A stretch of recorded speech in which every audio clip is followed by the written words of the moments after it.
बिस्मिल्लाहिर्रहमानिर्रहीम, अस्सलाम वालेकुम जी। मैं नजमुल हसन बाजवा हूं। आज 4 फरवरी है, मंगल का दिन है। इन अ नटशेल मैं आपको बताऊं तो नाज़रीन किराम, ये जो मौजूदा हुक्मरान हैं, इनके रोने चीखने और पिटने का वक्त हुआ चाहता है। कल बड़ी खूबसूरत बात किसी ने लिखी हुई थी कि जब आप किसी के लिए दरवाजे बंद कर देते हैं ना, और परमानेंट बंद कर देते हैं, तो आप ये भी भूल जाते हैं कि आप अपने बाहर जाने का रास्ता भी बंद कर देते हैं। ये ट्रैप हो चुके हैं। ये हमारे मौजूदा हुक्मरान इस वक्त एक ऐसी सिचुएशन के अंदर ट्रैप हो चुके हैं, इन्हें लगता है कि हमने इमरान खान के अंदर दाखिल होने का रास्ता बंद किया हुआ है। हालांकि ये बेवकूफ, इन्होंने अपने बाहर निकलने का, अपने एस्केप का रास्ता बंद किया हुआ है। ये जो इन्होंने दरवाजे बंद किए हुए हैं, ये इनके लिए जेल है।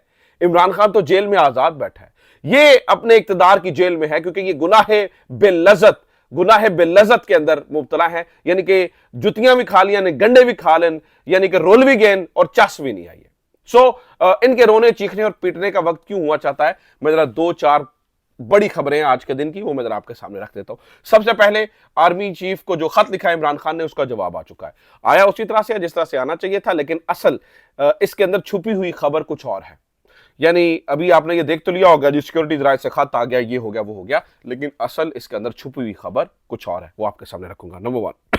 नंबर 2, नाज़रीन किराम, जो अहम तरीन खबर है वो ये है कि शहर इक्तदार और असल शहर इक्तदार, इनकी इमा पर कुछ अहम तरीन और बड़े तबादले किए जा रहे हैं। पूरा एक प्रॉपर इमरान खान को छोड़ने से पहले एक पूरी प्लानिंग के ऊपर अमल दरामद शुरू है। ये जो इस वक्त आप सेटिंग देख रहे हैं, ये इमरान खान को, ये ऐसा नहीं है कि ये इमरान खान को अंदर रखने के लिए सेटिंग है। ये जो कुछ किया जा रहा है, ये जितनी सेटिंग की जा रही है, ये गलत फहमी है आपकी। ये इमरान खान को अंदर रखने के लिए इस वक्त की सेटिंग नहीं की जा रही है। ये सेटिंग, ये पूरी प्रोग्रामिंग इमरान खान को जब बाहर निकलेगा तो इमरान खान हमारे लिए कितना खतरनाक होगा, उसको काउंटर करने के लिए जो है ना, वो सेटिंग की जा रही है। तो ये तबादले क्यों, कब, किधर, किस तरह से हो रहे हैं और इनके पीछे असल मकसद क्या है, ये मैंने आपके सामने रखना है।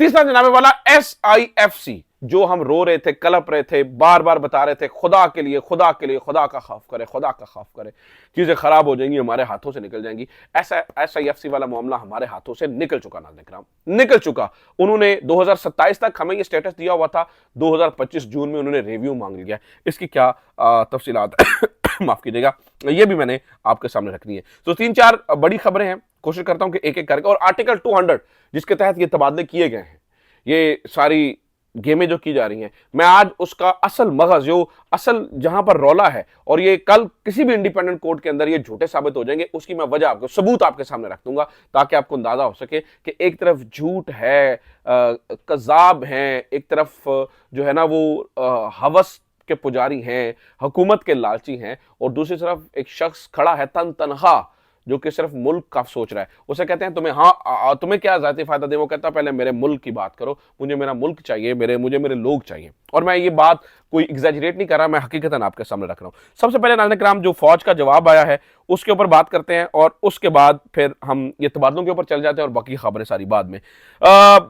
एज इट इज नाज़रीन किराम, जैसे कि आपको पता है कि जैसे ये करते होते हैं, पता नहीं वो कौन से सिक्योरिटी जराए हैं, जो सबके ही एक जैसे सिक्योरिटी जराए हैं, जो उनको टिकट लिख के दे देते हैं और जो आगे चला देते हैं। उन्होंने कहा कि फौज को कोई खत मिला ही नहीं है, आर्मी चीफ को कोई खत इमरान खान का मिला ही नहीं है।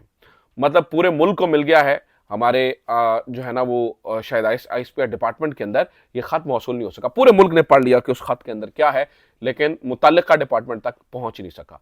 और फिर उन्होंने कहा कि देखिए, ये सिक्योरिटी जराए ने जवाब दिया कि हमने सिर्फ एक ही बात की है कि आपको बात सिर्फ सियासतदानों से करनी पड़ेगी। ठीक है, यही बातें हुई। आइए जरा इसका पोस्टमार्टम करते हैं, इस जवाब का, इसके अंदर कितनी सदाकत है, जो सिक्योरिटी जराए दावा कर रहे हैं, इसके अंदर कितनी सदाकत है, आइए देखते हैं। सबसे पहली तो बात यह है, ये टिकर भेजे गए और कोई सिक्योरिटी राय नहीं है, खासतौर पर फोन कॉल करके कहा गया क्या करना है, और सारे जितने टाउट है ना, उन्होंने उस तरह से उस बात को माना। मिसाल लीजिए, कामरान शाह साहब लिख रहे हैं, upon verifying Imran Khan acclaimed letter to chief of the army staff, security sources told neither a letter from Imran Khan is received nor the establishment is entrusted to reading and reviewing his letter. The security sources termed the whole incident as another failed drama out of utmost frustration. Talk only to the politicians, the security sources added. सिर्फ उन्होंने कहा जी जवाब दिया, सिर्फ आपको सियासतदानों से बात करनी चाहिए। ठीक है, अच्छा, ये नाज़रीन जब मैंने इस ट्वीट को देखा तो इसको हुए 39 मिनट हुए थे।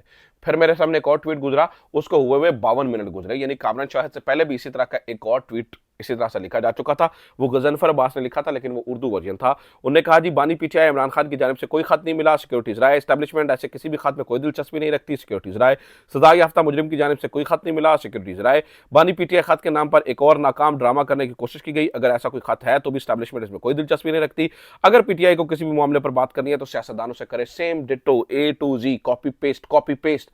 अब कामरान शाहिद कॉपी पेस्ट कर रहे हैं या ये गजनफर अब्बास कॉपी पेस्ट कर रहे हैं? नहीं, जिन्होंने इनको भेजा उन्होंने एक स्क्रिप्ट भेजा है, और ये इतने नालायक नल्ले ना अहल हैं कि उसके अंदर एडिट करके कॉमा और फुल स्टॉप भी तब्दील नहीं कर सकते। हो सकता कर सकते हो, लेकिन ये इनको इजाजत ही नहीं होती है कि भाई आपने कॉमा और फुल स्टॉप भी तब्दील नहीं करना है। अच्छा, इसके अंदर ये तो तय हो गया कि ये जो सिक्योरिटीज रहे हैं ये कॉलेज शाले करके करवाई गई हैं। जरा दूसरी बात करते हैं, जरा इस बात को जान लेते हैं जो इसके अंदर कहा गया क्या वो दुरुस्त है? क्योंकि कहा गया ना जी, इमरान खान को कहा गया है कि आप सियासतदानों से बात कीजिए, आपने करनी है। इस बात में कितनी सदाकत है?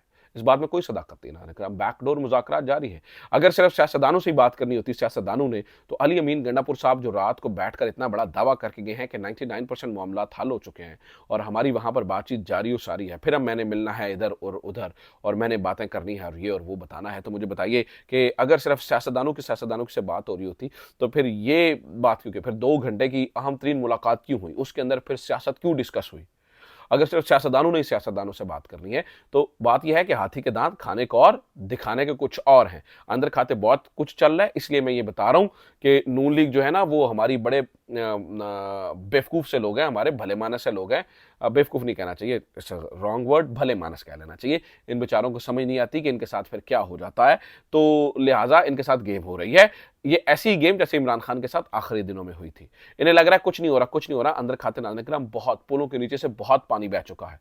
इन्हें तब पता चलेगा जब इनके सर पे हथौड़ा पड़ेगा। इन्हें तब अंदाजा होगा कि भाई हमारे साथ क्या काम खराब हो चुका है। और मैं तो नून लीग को कहूंगा कि अपना संभाला करें। जहां तक ये तक बात, मैं आपको नाज़रीन किराम बता दूं, ये सारी सेटिंग इमरान खान जब बाहर आ जाएगा उसके साथ क्या करना है इसलिए हो रही है। इन्हें लगता है इमरान खान को अंदर रखने के लिए सेटिंग हो रही है, ऐसा नहीं। मिसाल देता हूं उसके लिए, कुछ तबादले कुछ अहम तरीन तबादले नाज़रीन किराम किए जा रहे हैं। अब तबादले, आपको पता है कि सबसे बड़ा तबादला तो इस्लामाबाद हाई कोर्ट के अंदर हुआ कि नए चीफ जस्टिस जो डोगर साहब को लाके बिठा दिया गया। अब उसके बाद कुछ तबादले हुए, जैसे कि अब ये देखिए कितनी, वैसे मैं कहूंगा कि कितनी बेशर्मी और ढिठाई से आमिर फारूक साहब ये सारी चीजें कर रहे हैं। इंतजामी कमेटी के बाद पहले इन्होंने इंतजामी कमेटी तब्दील की, उसमें से सीनियर तरीन जजों को निकाल दिया, मोहसिन अख्तर कियानी और मियां गुल हसन औरंगजेब को उस कमेटी से निकाल दिया गया। उसके बाद इन्होंने क्या किया, इन्होंने निगरानी करने वाली जो कोर्ट्स थी, यानी कि जिनकी निगरानी की जाती है, मिसाल है इंतजामी अमूर पर निगरानी, मिसाल है स्पेशल अदालतें हैं या फिर दहशतगर्दी की अदालतें हैं, तो वो मोहसिन अख्तर कियानी साहब कर रहे थे, उसको तब्दील कर दिया। और मियां गुल हसन औरंगजेब साहब कर रहे थे डिस्ट्रिक्ट कोर्ट्स की निगरानी, ये भी सारे इंतजामी मामला पे, उनको भी तब्दील कर दिया। सरफराज डोगर साहब को मोहसिन अख्तर कियानी जगह पे, और 9वें नंबर के जज को मियां गुल हसन औरंगजेब की जगह पर जो है ना वो कर दिया गया। 9वें नंबर के जज को, ये नाज़रीन किराम ड्रामेबाजी की गई है। तो आमिर फारूक साहब अलिफ मद्दा के साथ आमिर फारूक की हैसियत से जो कुछ कर रहे हैं नाज़रीन किराम, वो दुनिया भर के सामने है। बहुत सारे लोग कहते हैं अच्छा ये देखा जी इस्लामाबाद हाईकोर्ट ने तां सेट किया कि इमरान खान उधर करे। मैं आपको बता रहा हूं नाज़रीन किराम, ये सारी सेटिंग, क्योंकि ये तय हो चुका है बहुत सारी चीजों से, जैसे कि मैंने आपको बताया कि चाहे वो गंडापुर की मुलाकात हो या बहुत, ये तय हो चुका है कि इमरान खान को निकाले बगैर चारा नहीं है, ये तय हो चुका है। अब जब वो बाहर आ जाएगा तो इमरान खान कितना खतरनाक होगा, उसको काउंटर कैसे किया जाएगा, उसको संभालना कैसे है, वो क्या करेगा बाहर निकलकर, वो कितनी बड़ी बला बन जाएगा, उसको संभालने के लिए फिर कोर्ट्स के अंदर बंदे अपने तैनात करना जरूरी है। ये सारी सेटिंग, ये सारी चीजें सिर्फ उस वजह से हो रही हैं, ये कोर्ट्स को और ये सारी और तबादले और ये सारी कहानियां उस वजह से है। और ये नाज़रीन किराम, ये जो तबादले हुए हैं ना, ये सारे के सारे गैर आईनी तबादले हैं। गैर, मैं आपके सामने एग्जैक्टली आपको बता देता हूं कि मैं ये क्यों कह रहा हूं कि ये गैर आईनी है, गैर कानूनी है, कोई ठीक काम नहीं हो रहा, उसकी मैं वजह आपको बता देता हूं। देखिए नाज़रीन किराम, ये मेरे सामने 26वीं आईनी तरमीम का पहला मुसवदा पड़ा है, जो मुसवदा पहले इन्होंने मौलाना फजल रहमान को दिया था। उसमें 26वीं आईनी तरमीम में आर्टिकल 200 के अंदर तरमीम दरकार थी, जो करनी थी, जो कि नहीं हो सकी। आपने ये ज़हन में रखना है कि आर्टिकल 200 के दरमियान अंदर इन्होंने तरमीम करनी थी जो कि नहीं हो सकी।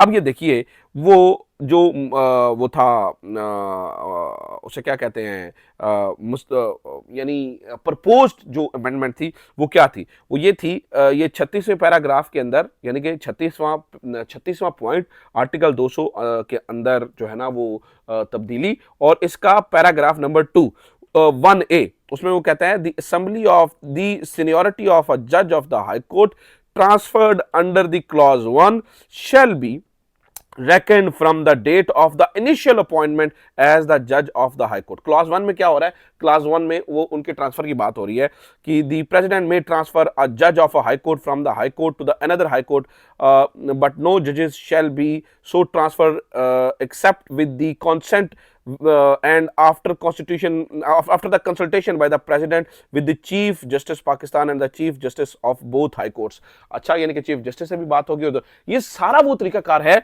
जिसके तहत मौजूदा सरफराज डोगर साहब को तब्दील किया गया और उनको सीनियर जज बनाया गया। हालांकि नाज़रीन किराम ये अमेंडमेंट तो प्रपोज की गई थी, जब ये अमेंडमेंट हुई ही नहीं, यानी इसको डिक्लाइन कर दिया कि ये अमेंडमेंट हमने नहीं, तो इसके तहत जब डिक्लाइंड एक जजमेंट एक अमेंडमेंट है वो हुई ही नहीं है, तो फिर ये जज साहब कैसे ट्रांसफर होके वहां पर जा सकते हैं।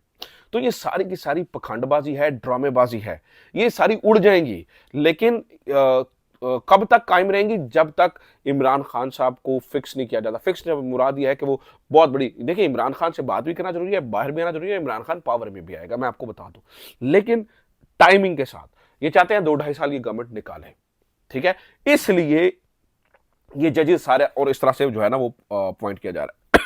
आखिरी खबर सुने नाज़रीन किराम, आखिरी खबर ये है कि जो आपकी स्टेटस है जीएसपी प्लस स्टेटस, नाज़रीन किराम जीएसपी प्लस स्टेटस जो है वो खतरे में पड़ चुका है।